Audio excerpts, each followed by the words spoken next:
શ્યામકુમારના નમસ્કાર।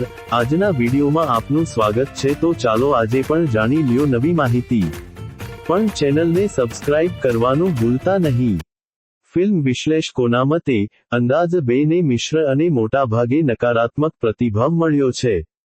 અહીં કેટલાક મુખ્ય મુદ્દાઓ છે જે સમીક્ષકો દ્વારા ઉઠાવવામાં આવ્યા છે। નબળી સ્ક્રિપ્ટ અને દિગ્દર્શન। ઘણા વિશ્લેષકોનું માનવું છે કે ફિલ્મની વાર્તા નબળી છે અને દિગ્દર્શન પણ અપેક્ષા મુજબનું નથી।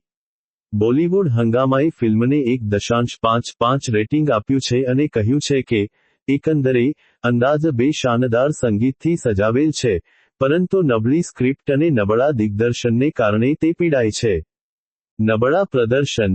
ટાઈમ્સ નાઉના ભવના આર્યએ ફિલ્મને 2.55 રેટિંગ આપતા કહ્યું છે કે નબળા પ્રદર્શનો, ઢીલી રીતે લખાયેલી સ્ક્રિપ્ટ અને નબળી પટકથાને કારણે ફિલ્મ આઇકોનિક ફિલ્મ અંદાઝનો જાદુ ફરીથી રચી શકી નથી। સંગીત। મોટાભાગના વિશ્લેષકો ફિલ્મના સંગીતની પ્રશંસા કરે છે।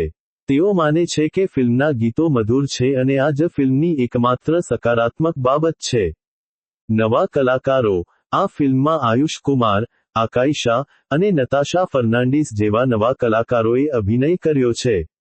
જો કે તેમના પ્રદર્શનને મિશ્ર પ્રતિસાદ મળ્યો છે। જો કે કેટલાક વિશ્લેષકોએ ફિલ્મને સકારાત્મક રીતે પણ જોઈ છે। ન્યૂઝ 24 માટે લખતા સુભાષ કે.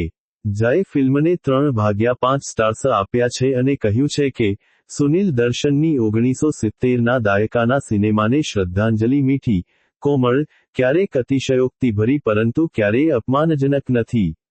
એકંદરે મોટાભાગના વિશ્લેષકોના મતે આ ફિલ્મ 2003ની હિટ ફિલ્મ અંદાઝ જેવો જાદુ ફરીથી સર્જી શકી નથી।